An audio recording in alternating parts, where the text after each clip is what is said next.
dress flip-flops on, singing to that highway song. Got a little naive smile, the kind that drives you out. Nothing like playing with fire, brings boy to life. Be with the fuse you light, good, you're dynamite.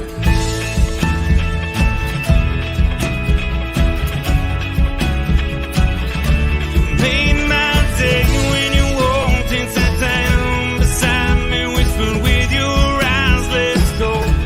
You made me say, what's your name, girl, you're lonely. Can I call you if I ever go down this road? And I can't seem to find the thing I want to say. Girl, you made my day.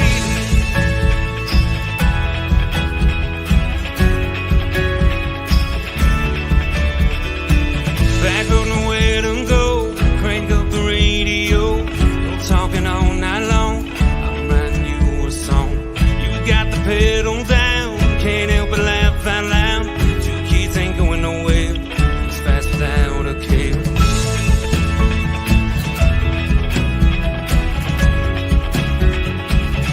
You made my day when you walked and sat down beside me, whispered with your eyes, let's go. You made me say, what's your name, girl, you're lonely. Can I call you if I ever go down this road? And I can't seem to find the thing I want to say.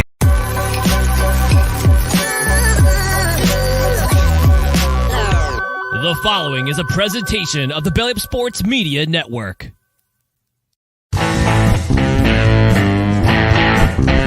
14:20 in the morning, 14 minutes and 20 seconds worth of sports talk to get you through your daily commute. Hot takes, recaps, best bets, and a little humor to get your day going in the right direction. Sit back, grab your coffee, and let's get into it. All right, 14:20 in the morning for this 28th day of March 2023. Thank you once again to Cody Hall for providing our waiting room music, I guess, with Made My Day, a staple here at 1420 World Headquarters.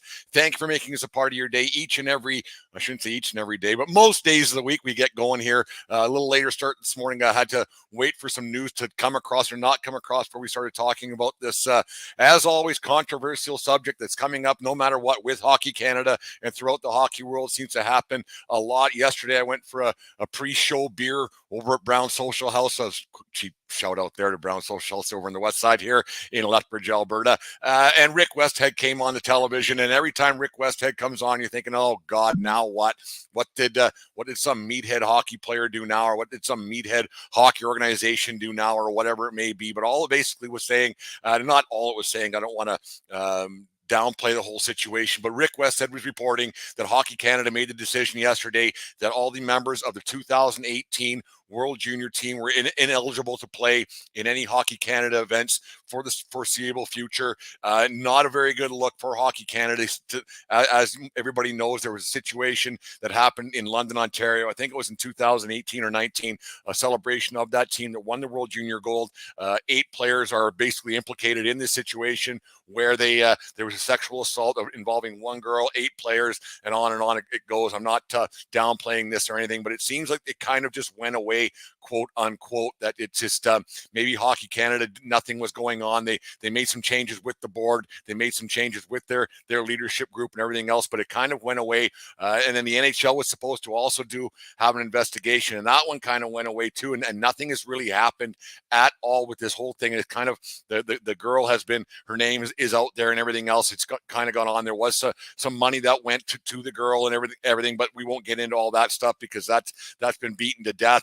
But the whole thing that's kind of been odd to me is that how Hockey Canada hasn't got anything going on. And yesterday in Parliament, Kevin Waugh, I think his name is, MP in Canada here, he basically said, hey, there's a report out there. You're handing it in tomorrow. There's a report that was done by a Toronto, Ontario law firm that's been sitting on the shelves, and the Canadian government has this committee that said, hey, go and get this report, get it now, turn it in. And that's why I'm a little bit late today, because it didn't get turned in. But what's going to happen is that Hockey Canada, there's going to be a third party that's going to look at this report and make sure that players who aren't implemented in this situation and aren't in the report, that their names kind of get cleared, that they aren't going to be named and everything else. There has been a number of players throughout the 22-man roster, whatever it was, on that team that have come out through their agents or through themselves, and they have made statements saying, hey man, I wasn't any part of this. I did not do this. I wasn't even in London, Ontario for this event.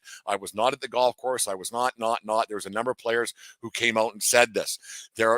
If you went through this, I probably could have done it, but if you go through it, there are some players who haven't said a word about it, and you could probably go through it and go just by deductive reasoning that this guy was part of it and this guy was part of it and this guy was part of it. So it's kind of strange that this thing has just kind of got a back burner and nobody said anything as to who the players are and what could happen. It's strange to me that the NHL has not gotten ahead of this whole thing, because there is such a thing as bad publicity. There used to be a thing called there's no such thing as bad press. When it comes to sexual assault and sexual abuse and everything else, there is bad press. There's nothing you can say that will convince me differently, and I don't think there's a person on God's green earth, or white earth here in Canada today, the snow we got last couple of days, but there's no one that will say that sexual assault is a tolerable offense.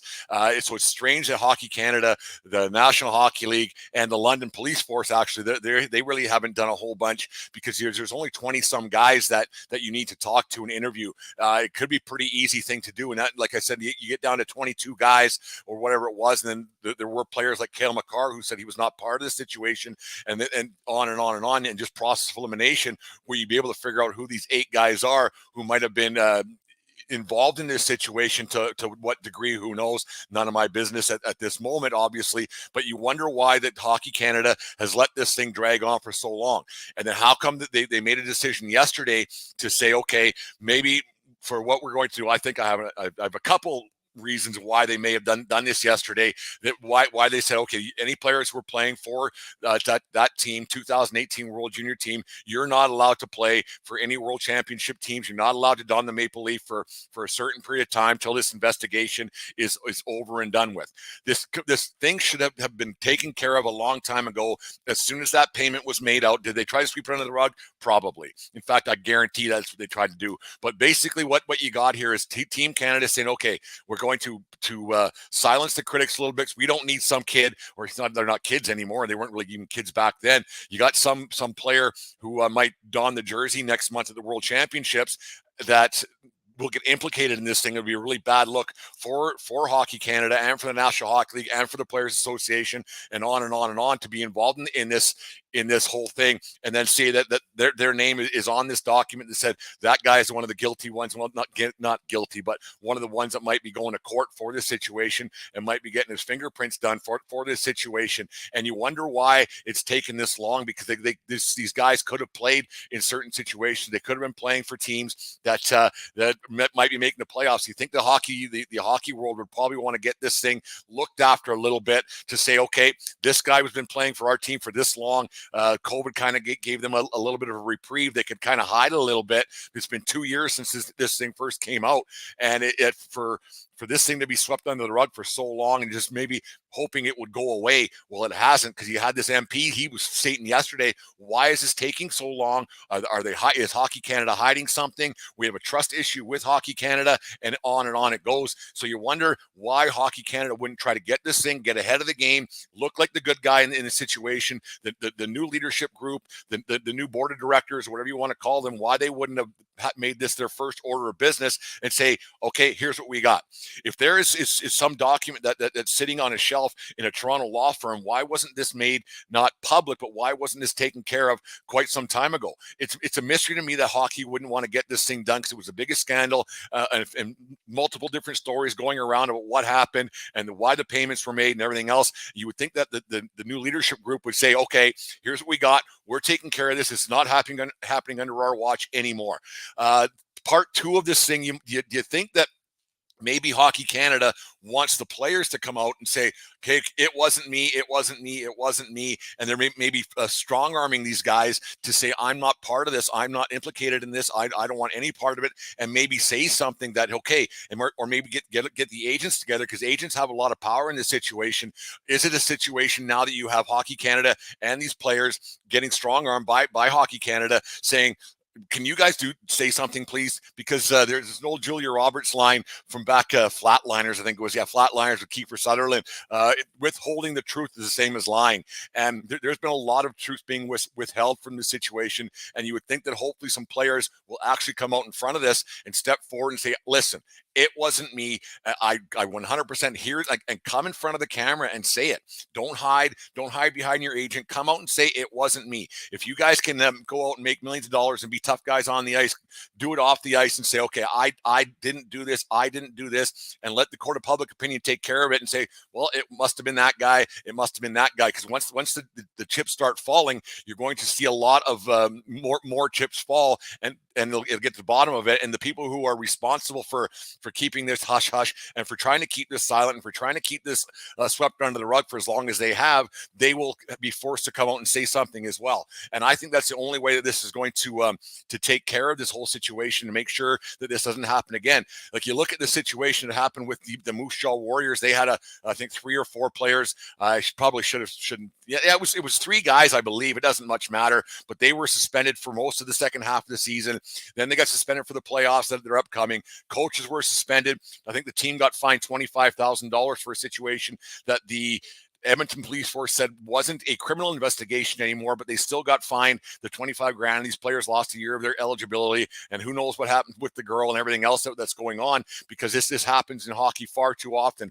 And I shouldn't just say hockey; it happens throughout the world far too often. It happened in the entertainment world. It happens all over the world where these sexual assaults are taking place, and it's kind of they get left behind, and they try to get swept under the rug a lot.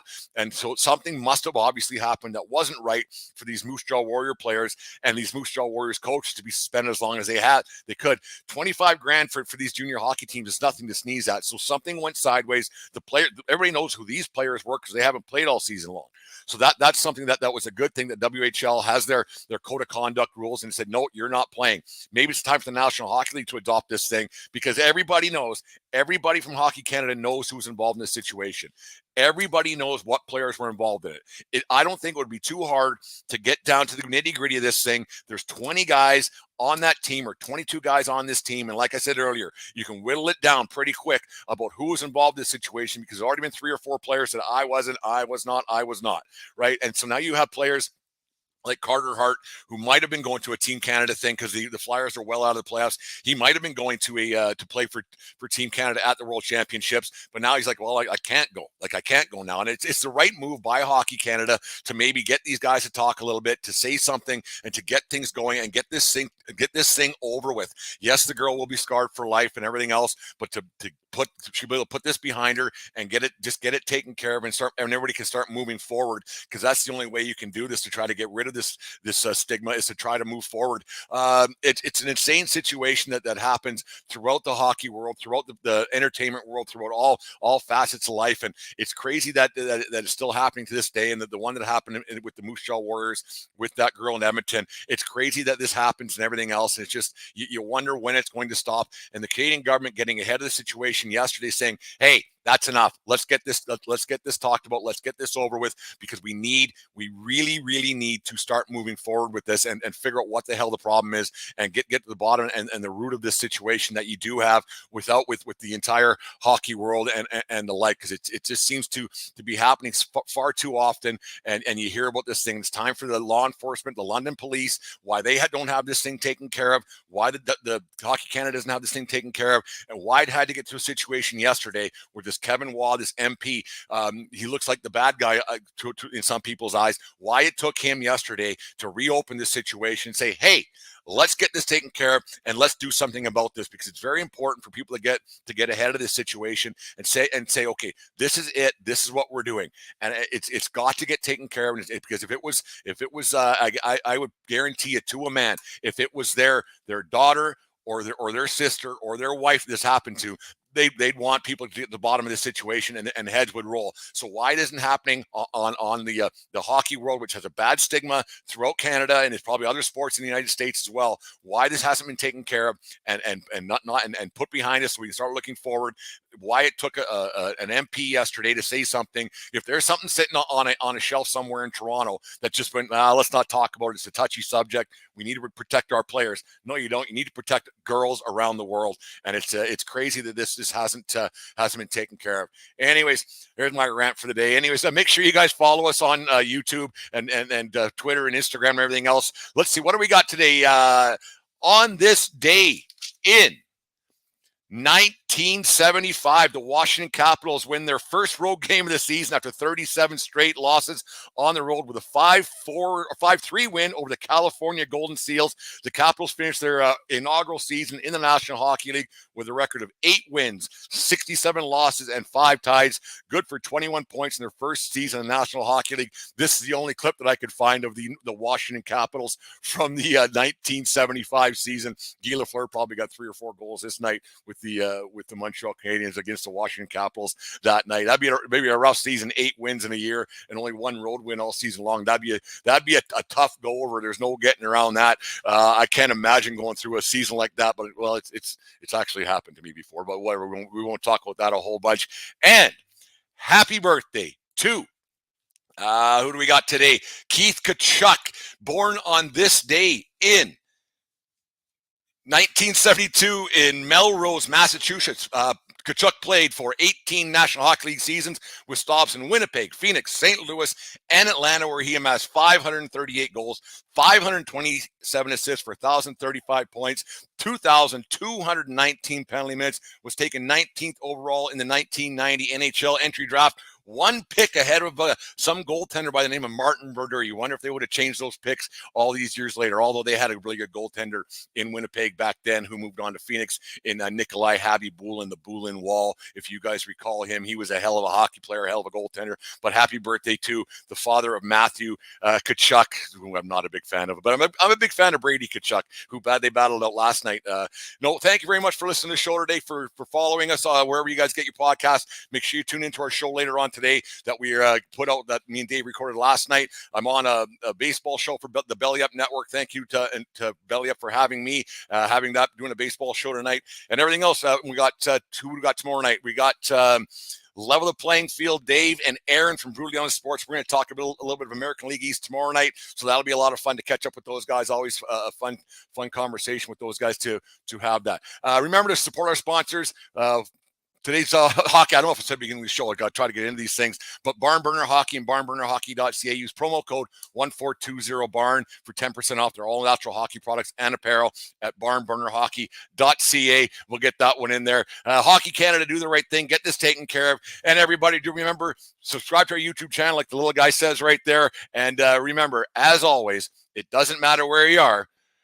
It is who you're with. Have yourself a good day, folks. We will talk to you tomorrow. You just listened to the 1420 Sports Bar Podcast. 4 beer with sports talking a whole lot more. We are part of the Belly Up Media Network.